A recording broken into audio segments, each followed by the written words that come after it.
할렐루야. 오늘도 이 부활주일에 이 어려운 때 그래도 현장에 나와서 또 온라인으로 예배 드릴 수 있음이 큰 기쁨이고 기회의 시간이라고 믿습니다. 오늘도 부활의 은총이 여러분 가운데 넘치기를 바랍니다. 부활신앙이라는 제목으로 말씀을 나누려고 합니다. 제가 살고 있는 집 옆에 백인 할머니가 살고 있습니다. 평소에 원체 무뚝뚝하신 분이세요. 인사를 해도 잘 대답하지 않는 그런 분이세요. 혼자 사시기 때문에 눈이 이렇게 오면 제가 그 집 앞을 이렇게 치워드립니다. 한 번도 지금까지 고맙다는 인사를 들어본 적이 없어요.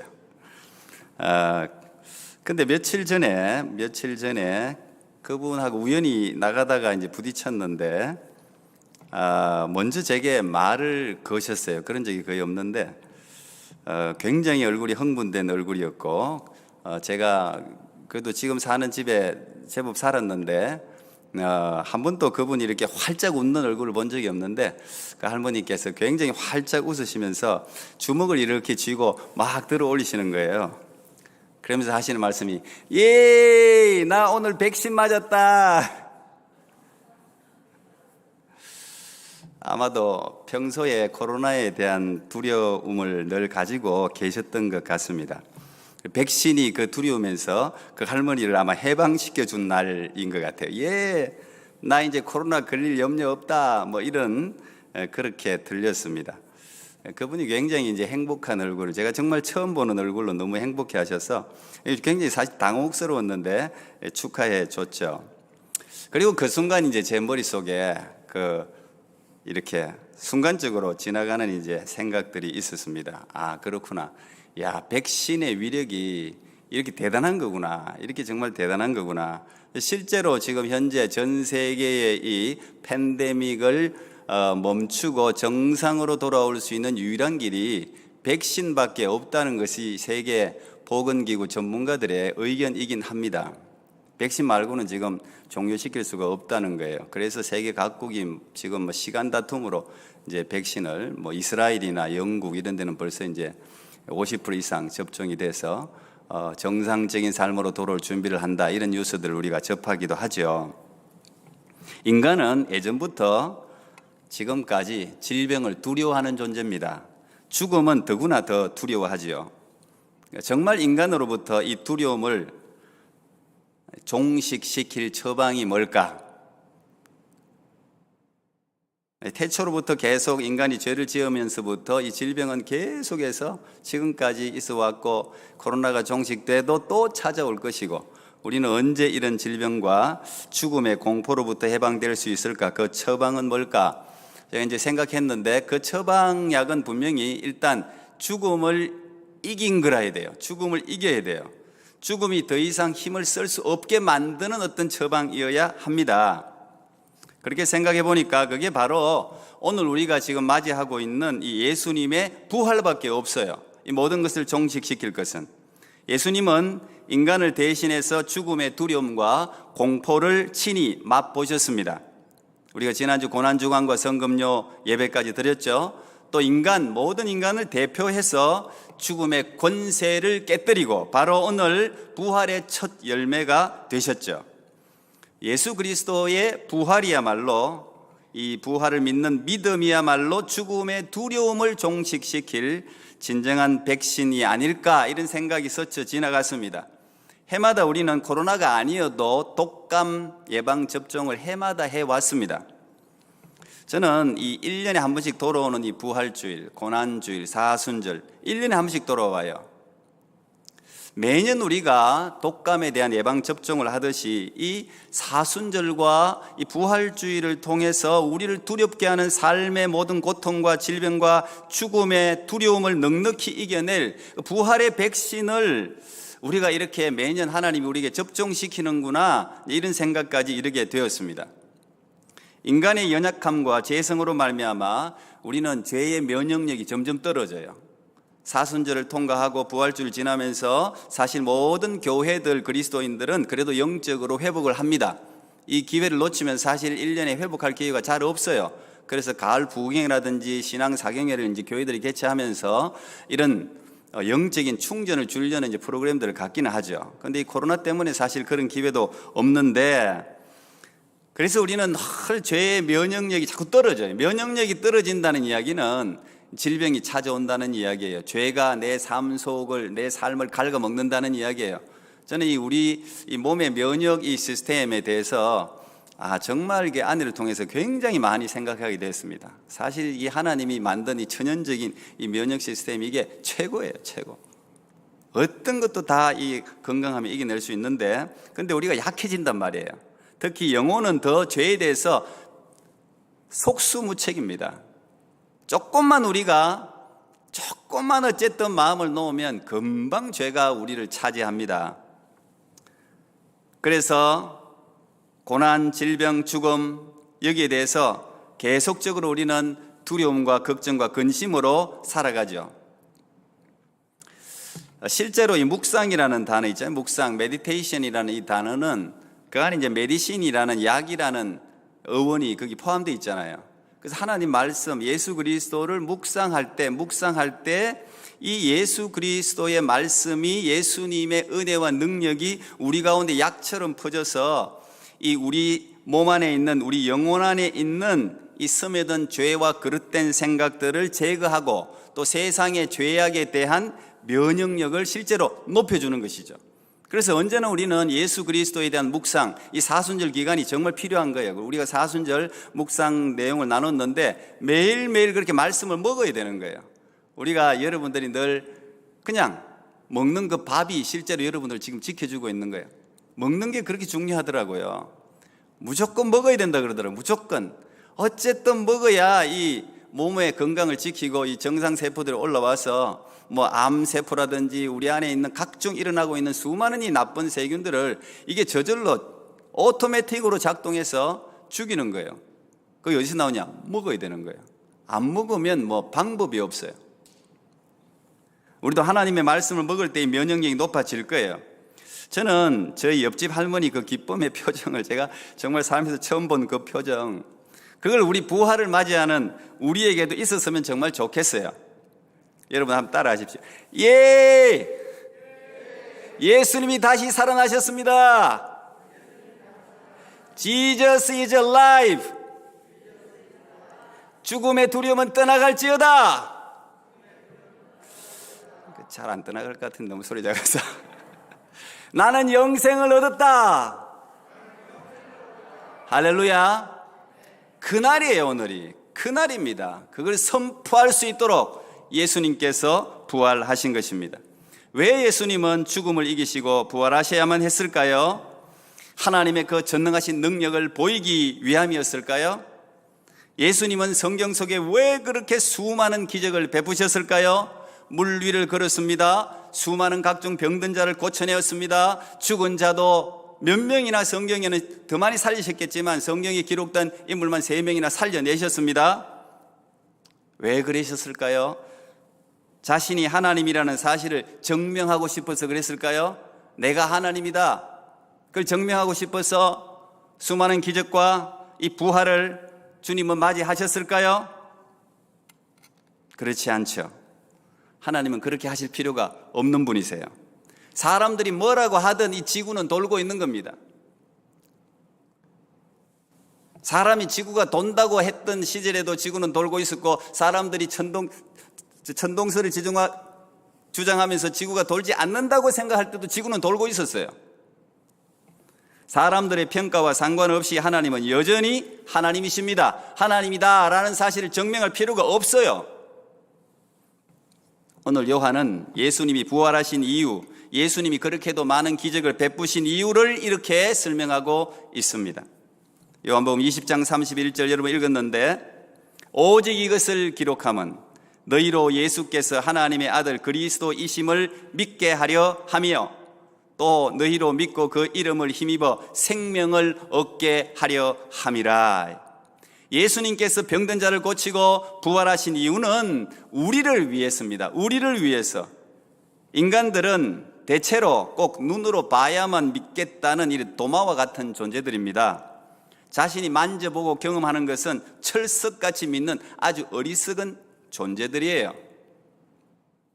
하나님은 이런 인간의 연약하고 악한 성품을 아시고 보여주신 것입니다. 하나님 자신을 위해서가 아니라 믿음 없는 우리를 위해서 기적도 부활도 일어난 것입니다. 예수님이 하나님의 아들이시다, 너희가 그렇게 대망하는 메시아다, 이 사실을 믿으라. 그렇게 수많은 기적을 베풀었지만 여전히 믿음을 가지지 못하는 사람들을 위하여 하나님이 마지막으로 준비하신 이벤트가 부활입니다. 수많은 사람들이 모두 볼 수 있도록 예수님은 십자가에 높이 나무 십자가에 매달리셨잖아요. 그 당시 수많은 유대인들이 다 그걸 예수님이 골고다로 끌려가는 것 다 보셨죠. 유월절 그 많은 사람들이 다 봤습니다. 예수님이 어떤 처참한 모습으로 십자가에 매달렸는지, 어떻게 죽어갔는지, 예수님이 어떻게 고통을 당하셨는지, 예수님이 십자가에서 어떤 말씀을 하셨는지 다 들었어요. 그것은 사람들이 이야기하는 것처럼 예수님이 부활은 잠시 기절했다가 일어난 거다, 제자들이 시체를 훔쳐갔다가 다시 살아났다고 거짓 소문을 내는 것이다, 이런 허무맹랑한 거짓이 통하지 않을 정도로 그 당시 유대인들에게는 너무도 분명한 실체였습니다. 모두가 다 확인한 사실이에요. 예수님이 죽었다는 사실은. 도마도 그 중에 한 제자였죠. 예수님이 확실하게 죽은 걸 너무도 확실하게 본 사람이 도마였습니다. 그래서 예수님이 다시 살아나셨다는 사실을 듣고도 믿을 수가 없었어요. 자기가 너무도 처참하게 도저히 다시 회복할 수 없는 상태로 죽었다는 사실을 확인했기 때문에 그렇습니다. 그런데 여기 반전이 숨어 있어요. 이것은 절대 인간의 지혜로 상상하고 생각해낼 수 없는 일이죠.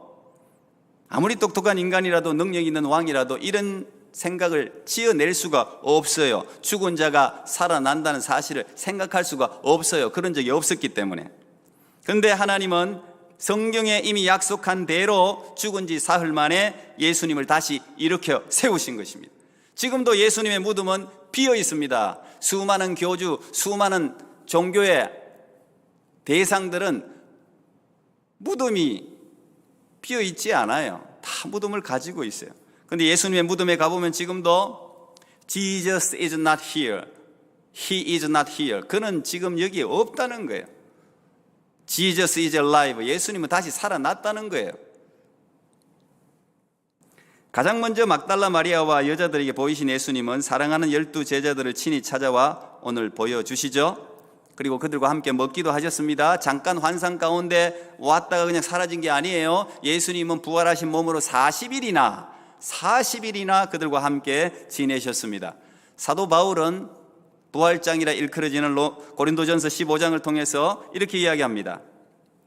내가 받은 것은 먼저 너희에게 전하였노니 이는 성경대로 그리스도께서 우리 죄를 위하여 죽으시고 장사 지낸 바 되셨다가 성경대로 사흘 만에 다시 살아나사 게바에게 먼저 보이시고 후에 12 제자에게와 그 후에 500여 형제에게 일시에 보이셨나니 그 중에 지금까지 대다수는 살아있고 어떤 사람은 잠들었다. 그리고 그 이후에 만삭되지 못한 나에게조차 예수님이 나타나셨다. 이렇게 이제 고백하고 있습니다.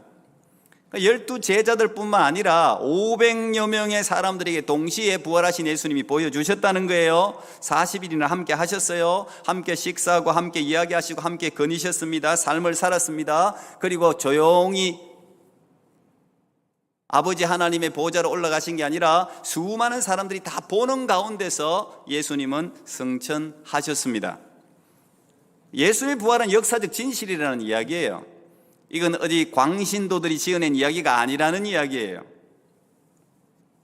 이 위대한 부활에 우리는 하나님 아버지의 예타는 마음을 기억할 필요가 있습니다. 예수님이 그 참혹한 십자가에 매달리면서 조롱과 고통을 이겨낼 수 있었던 힘, 인간 예수님께서 그 수모를 견딜 수 있었던 힘, 그 고통을 견딜 수 있었던 힘, 그 죽음의 공포를 넘어설 수 있었던 힘, 그것은 바로 저와 여러분을 향한 사랑입니다. 사랑이 그것을 견딜 수 있게 했어요. 예수님의 모든 생애는 바로 전부 다 나와 여러분들을 살리시기 위한 삶이었다는 사실을 우리가 이 부활절에 꼭 기억할 필요가 있습니다. 성경이 기록된 이유도 바로 저와 여러분 때문이에요. 성경이 뭐가 필요합니까? 하나님께 성경 창세기부터 계시록까지 이 66권은 바로 저와 여러분에게 영생을 주시기 위한 하나님의 살아있는 러브 스토리라는 이야기입니다. 근데 이 영생, 하나님이 그렇게 우리에게 주고자 하는 이 eternal life, 이 영생은 예수님이 하나님의 아들이요 구세주라는 사실을 믿을 때만 얻을 수 있어요. 그 사실을 책에서 배웠다고 얻을 수 있는 게 아니에요. 들었다고 얻을 수 있는 게 아니에요. 믿을 때만 이 놀라운 선물이 우리에게 주어지는 것입니다. 그래서 그 믿음을 주시기 위하여 예수님은 성경에 기록된 모든 일들을 하신 것입니다. 기적도 베풀고 오병이어의 기적도 베푸시고 죽은 나사로도 살리시고 자신이 직접 죽었다가 사흘 만에 부활하신 모든 게 우리에게 믿음을 주기 위한 거예요. 도마는 오늘을 살아가는 우리들을 대표하는 인물이라고 볼 수 있습니다. 도마 그러면 우리가 의심하는 제자 이렇게 이야기하는데 어쨌든 의심하는 모든 사람들을 대표한다고 볼 수 있어요. 하나님께서는 이 도마의 의심을 장장 2000년 동안이나 우리같이 믿음이 없고 연약한 사람들에게 유익이 되도록 샘플로 사용하셨다는 거죠. 그래서 어거스틴 같은 사람은 이렇게 이야기했습니다. 우리가 더 이상 의심하지 않도록 도마가 대신 의심했다 이렇게 이야기했어요. 도마가 대신 의심했단 말이죠. 우리가 할 수 있는 모든 행동을 도마가 먼저 한 거예요. 그래서 도마의 의심으로, 도마의 의심이 확신으로 바뀌는 걸 보면서 여러분의 의심을 여기서 멈춰라, 의심에서 확신으로 돌아서라 이야기한다는 것이죠. 사실 우리가 생각하는 것처럼 도마는 그렇게 의심 많고 겁 많은 사람이 아니고, 도마는 어떻게 보면 예수님에 대해서 누구보다 소망과 기대와 희망을 가졌던 제자라는 사실을 우리가 성경을 통해서 확인할 수 있습니다. 원래 여러분 실망이라는 것은요, 기대가 없는 사람은 실망도 없어요. 우리 막내는 저를 향해서 항상 잔소리하는 아버지라고 이야기를 하더라고요. 잔소리 안 하고 키운 부모님들 축복합니다. 언니 오빠도 맨날 잔소리 하는데 하도 나이 차가 나니까 맨날 잔소리 듣기 싫대 아주.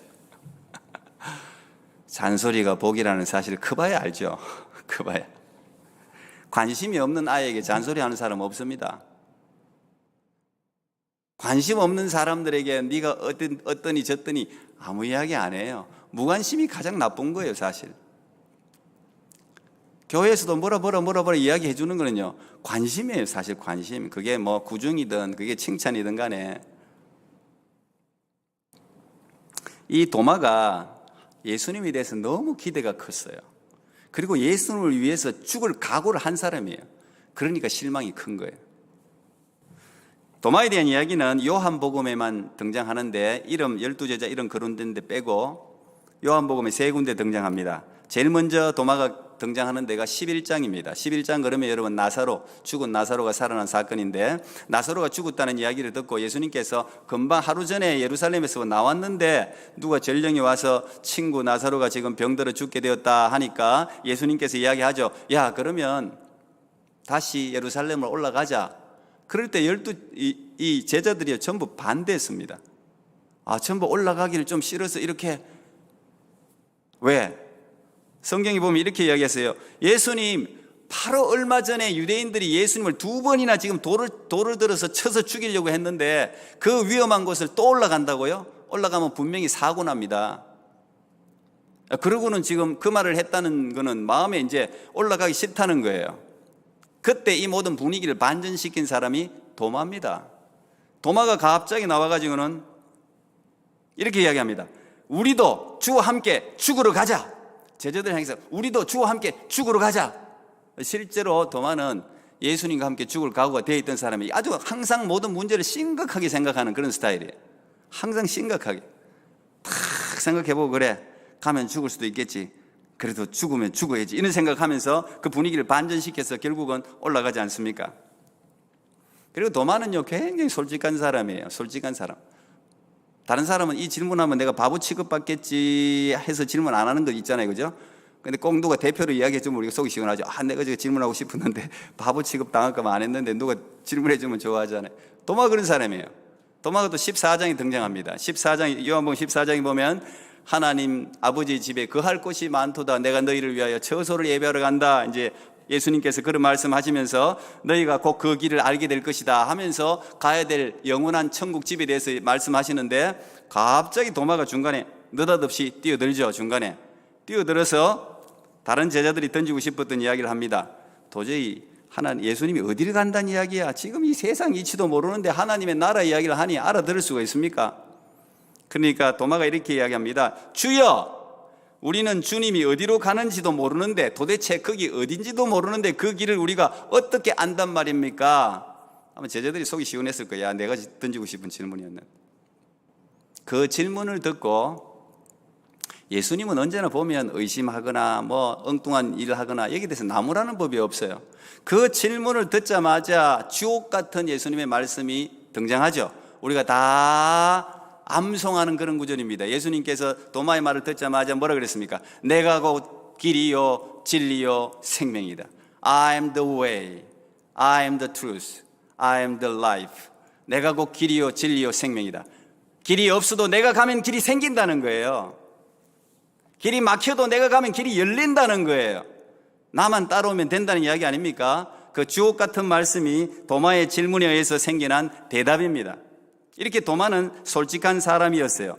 이런 도마가 아마도 예수님께서 겟세마네 동산에 그 엄청난 기도를 하고 난 후에 너무도 힘없이 끌려가시고 채찍에 맞으시고 자기는 무슨 반전이 일어날 줄 알았어요. 도마는.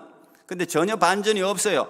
마지막 십자가 순간까지도 도마가 멀리서 지켜봤을 수도 있어요. 뭔가 있겠지, 뭔가 있겠지. 내가 아는 예수님이라면 뭔가 있겠지. 아닙니다. 너무도 비참하게, 너무도 힘없이, 너무도 형편없이, 너무도 수치스럽게 예수님은 그렇게 숨을 거두었던 것입니다. 도마는 그 순간부터 완전히 충격에 사로잡히고 모든 게 혼란이 생겼어요. 도마는 보니까 우울증 기질이 좀 있었던 것 같아요. 보통 우울증 기질이 있으면 어떻게 됩니까? 혼자 숨습니다. 사람들과 이야기를 딱 끊어버려요. 혼자서 막 회의하고 고민에 빠집니다. 안식구 첫날 예수님께서 그 새벽에 부활하셔서 제자들이 모였는데 그곳에 찾아오지 않았습니까? 찾아와서 제자들과 이야기했어요. 그런데 하필 딱 도마만 거기에 없었어요. 왜 없었을까요? 제자들이 연락을 안 했을까요? 아닐 겁니다. 분명히 연락을 받았을 거예요. 그런데 자기는 가기 싫은 거죠. 자기는 혼자서 지금 해결되지 않은 그것 때문에 혼자 스스로가, 도마는 사교적이지도 못하고 비관적인 늘 자세를 가지고 있었기 때문에 오늘로 치면 저는 그런 생각도 해봅니다. 공황장애의 기질이, 이 증상이 확 나타나지 않았을까? 사람들 앞에 나서는 게 싫고 모든 게 다 싫어지는 거예요. 그는 매우 혼란한 마음으로 혼자의 시간을 보냈을 거예요. 그리고 뒤에 예수님께서, 제자들이 도마에게 와서 우리가 부활하신 예수님을 만났어 막 이렇게 흥분돼서 이야기할 거 아닙니까? 도마만 없었으니까 수많은 친구들이 다 와서 이야기하는데 도마의 반응은 뭡니까? 보통 그 친구들 믿을 만한 친구들인데 친구 말도 안 들어요. 아니 나는 예수님의 그 못자국 난 손을 만져보고 옆구리, 그 구멍 난 옆구리 내 손을 넣어보기 전에는 난 못 믿어. 가! 너희들 말 듣기 싫어. 난 못 믿어. 감정적으로 굉장히 상처가 있는 거예요. 감정적으로 상처가 있으면 그게 사실이든 뭐든 아무리 친한 사람이 이야기해도 말이 안 들어오게 돼 있어요. 도마가 지금 그런 상태예요. 믿음이 적은 게 아니라 아예 믿음이 지금 없어져 버린 그런 상태입니다. 그래서 예수님이 나중에 만나서 믿음 없는 자가 되지 말라 그러잖아요. 그리고 8일째 되던 날에 이번에 제자들이 모였는데 거기에 도마가 포함되어져 있었습니다. 그때 예수님이 다시 등장하죠. 문이 다 닫혔지만 부활하신 예수님은 시공간을 초월하십니다. 다시 들어오셔서 평강이 너희에게 있을지어다 인사하시면서 딱 제일 먼저 하시는 게 도마에게 고개를 돌립니다. 도마에게 고개를 돌려서 도마가 했던 말, 내가 그 손에 못자국을 만져보지 않고서는, 똑같은 말을 예수님이 도마에게 하는 거예요. 이런 걸 섬뜩하다 그럴 거예요. 자기가 제자들에게 그냥 불평으로 그냥 감정이 상해서 막 던진 말을 예수님이 지금 그대로 이야기하는 겁니다. 도마야, 네 손을 내밀어 내 손자국, 못자국 난 손을 만져봐라. 도마야, 네 손을 내밀어 내 옆구리에 손을 넣어봐라. 도마야. 예수님이 두 번째 제자들에게 나타나신 이유는 뭡니까? 도마 때문이에요. 도마 한 명, 의심 많은 도마 한 명, 이 도마 한 명을 살리시기 위해서 예수님께서 그 자리에 찾아오신 것입니다. 예수님은 이런 우울증 환자에게도 찾아오십니다. 믿음 없는 자를 예수님은 불쌍히 여기세요. 예수님은 도마를 선택했을 때 도마 이런 성경을 원래 알고 있었을 거예요. 그럼에도 불구하고 제자로 선택했어요. 지금은 비록 믿음이 없어도 나중에 엄청난 주의를 할 수 있는 그 잠재력과 가능성을, 예수님은 언제나 우리의 잠재력과 가능성을 보세요. 여러분, 오늘 도마 사건을 통해서 꼭 눈으로 봐야 좋은 믿음이 생기는 게 아니라는 사실을 우리는 확인하게 됩니다. 우리는 다 눈으로 보면 엄청 믿음이 생길 것 같은데 그렇지 않죠? 이스라엘 백성들은 홍해를 직접 건넌 사람들입니다. 광야에서 반석에서 물이 콜콜콜 쏟아 나오는 걸 본 사람들이에요. 그런데 어떻게 됐습니까? 여호수아와 갈렙을 제외하고는 전부 한 사람도 가나안으로 들어간 사람이 없어요. 자기가 보고 경험했다고 해서 믿음이 생기는 게 절대 아니라는 사실을 우리는 성경을 통해서 알 수 있어요. 진짜 믿음은 어디서 나느냐? 진짜 믿음은 들음에서 납니다. 진짜 믿음은 하나님의 말씀을 읽고 듣고 행할 때 생깁니다. 로마서 10장 17절 보니까 그러므로 믿음은 들음에서 나며 들음은 그리스도의 말씀으로 말미암느니라 그랬습니다. 이 믿음이 모든 성경의 비밀을 푸는 열쇠죠. 그래서 예수님은 계속 믿음을 주기 위해서 온갖 일들을 다 행하는 거예요. 이 부활 사건도 사실은 여러분 여기 앉아있지만 믿음 없는 사람은 부활 사건을 이해할 수 없어요. 감격이 될 수가 없어요. 믿음이 있어야 돼요. 근데 아무리 믿으려고 해도 믿어지지 않는 게 이게 괴로운 일입니다. 참 불행한 일입니다. 아무리 믿으려고 해도 안 되는 거예요. 사실 영적 세계 아니라 이 현실 세계에서도 안 믿어지면 괴롭습니다. 내 저 사람 믿고 싶은데 안 믿어져. 그러면 어떻게 됩니까? 두 마음을 가지게 되죠. 계속 의심하고 생각하고 고민하고. 근데 이 믿음이 생기면 두 마음이 사라지고 번민이 없어져요. 행함을 강조한 야고보 사도도 이렇게 이야기했습니다. 야고보서 1장 6절 7절 보니까 오직 믿음으로 구하고 조금도 의심하지 말라. 의심하는 자는 마치 바람에 밀려 요동하는 바다 물결 같으니 이런 사람은 무엇이든지 죽기 없기를 생각하지 말라 그랬어요. 이 의심하는 사람은 참 불행한 사람이에요. 참 그 자체가 어떡하겠어요? 안 믿어지는 거 어떡하겠어요? 그 의심하는 사람은 바다 물결 같아. 항상 물결이 이게 멈추지 않잖아요. 바다 물결이 멈출 때가 있습니까? 항상 요동을 하니까 근심이 떠나질 않는 거예요. 마음이 괴롭죠. 항상 평안이 없어요. 평안이 계속 요동치니까. 이런 사람은 하나님의 기적을 맛볼 수 없습니다. 생각하지도 말라 그랬어요. 그래서 예수님은 우리가 믿음을 가지길 원하세요. 믿음을 가져야 되니까. 믿음을 가진 사람은 또 더 큰 믿음을 가지길 원하세요. 그래서 믿음을 가진 사람도 하나님은 테스트를 하잖아요. 더 큰 믿음을 주려고 테스트를 자꾸 하잖아요. 그래서 의심하는 도마를 예수님은 일부러 찾아오신 것입니다. 그리고 이렇게 이야기하잖아요. 보고 믿는 자가 되지 마라. 그 말은 너는 나를 보았기 때문에 믿음을 가지게 되었는데 나를 보지 않았음에도 믿음을 가진 자들은 특별히 복받은 사람들이다. 그렇게 이야기했어요. 난 여러분들이 복받은 사람인 줄 믿습니다. 우리가 예수님 본 적 없지만 우리에게는 성령으로 말미암아 믿음이 있어서 예수님의 부활을 믿고 있잖아요. 이 자체가 복이에요. 저는 여러분들이 특별히 하나님 말씀을 가까이 할 수 있기를 바랍니다. 예수님의 부활이 믿어지는 복이 있기를 축복합니다. 이 부활 신앙을 가지면 엄청난 일이 일어납니다. 12 사도들은 부활하신 예수님을 만난 후 바뀌었죠. 그들은 기도했고 성령의 충만함을 받았습니다. 그리고 그 12 제자가 다 나가서 복음을 전하는 담대한 사람들이 되었고 그들이 전한 복음의 핵심은 예수 그리스도의 십자가의 죽음과 부활이었습니다. 그게 핵심이었어요. 오늘 이 의심 많은 제자 도마도 예수님을 만나고 난 뒤에 My God, My Lord, My God, 나의 하나님 개인적으로 만났다는 거예요. 그리고 이 도마의 전성을 보면 제자들 중에서 가장 넓은 지역에서 복음을 전했다 그래요. 가장 넓은 도마의 흔적이 세계에 제일 많이 남아있어요. 가장 많이 남아있는 게 인도죠. 인도. 그는 결국은 그곳에서 펄펄 끓는 가마에 들어가서 죽었다 그렇게 알려져 있습니다. 믿음이 얼마나 위대한 일을 할 수 있는지를 확인하고 싶다면 여러분 히브리서 11장을 보시면 되죠. 그게 믿음의 전당에 올려져 있는 수많은 믿음의 사람들이 기록되어져 있습니다. 거기 보니까 믿음은 불의 세력을 이긴다 그랬어요. 믿음은 돌로 치는 것과 시험과 칼에 죽는 것과 궁핍과 환난과 학대를 이기게 한다고 그게 기록되어 있습니다. 부활신앙은 죽음을 두려워하지 않게 합니다. 그리고 히브리서 기자는 마지막 말미에 가서 이 믿음이 있는 사람은 이런 사람은 세상이 감당치 못하도다 그랬어요. 세상은 부활신앙을 가진 사람들을 감당할 수가 없습니다. 공산주의 그 총칼과 수많은 악인과 독재자들의 탄압과 폭력도 부활신앙을 가진 자들 이기지 못했습니다. 믿음은 죽음 앞에 두려워하지 않는 능력입니다. 세상의 부귀영화를 초연하게 볼 수 있는 능력이에요. 궁핍이나 부귀나 어느 자리에 있든지 자족할 수 있게 만드는 능력이 그게 믿음이에요. 부활을 믿는 믿음은 오직 예수님의 죽음과 부활만이 세상 사람들에게 생명을 줄 유일한 길임을 확신하고 복음을 담대하게 전하게 되어 있어요. 하나님은 의심하는 자들을 결코 나무라지는 않으십니다. 그러나 안타까워하시죠. 왜요? 의심하는 자는 아무것도 얻을 수가 없기 때문에. 의심이 확신으로 바뀌기를 원하세요? 이 의심이 확신으로 바뀔 수 있는 유일한 길 두 개밖에 없어요. 의심이 확신으로 바뀌려면 첫 번째가 성경이에요. 하나님 말씀이에요. 두 번째가 성령이에요.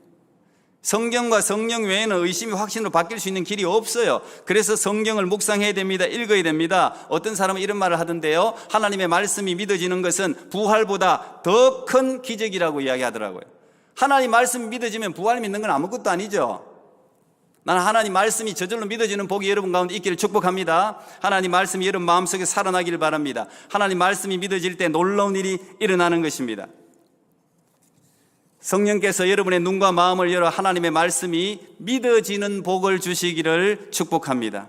그래서 보지 않고도 보는 사람보다 더 큰 믿음을 가지고, 내가 안 봤지만 12제자가 아니었지만 그 당시 없었지만 성령의 감동 감화로 말미암아 예수님이 확실히 내 죄를 위해서 죽었다는 사실을 확신하고, 예수님이 내게 영생을 주기 위해서 죽은 지 3일 만에 부활하셨다는 사실, 이 부활신앙을 확실히 소유함으로 하나님께서 우리에게 주고자 하시는 그 놀라운 은혜와 은총과 능력을 경험할 수 있는 기쁨과 감사함으로, 예! 적어도 백신 맞은 사람보다는 더 감동이 있어야 될 거 아닙니까? 오늘 예수님이 살아나셨습니다. 믿음 없는 자가 되지 말고 믿는 자가 되는 모든 여러분들 되기를 축복합니다. 기도하겠습니다. 하나님 감사합니다.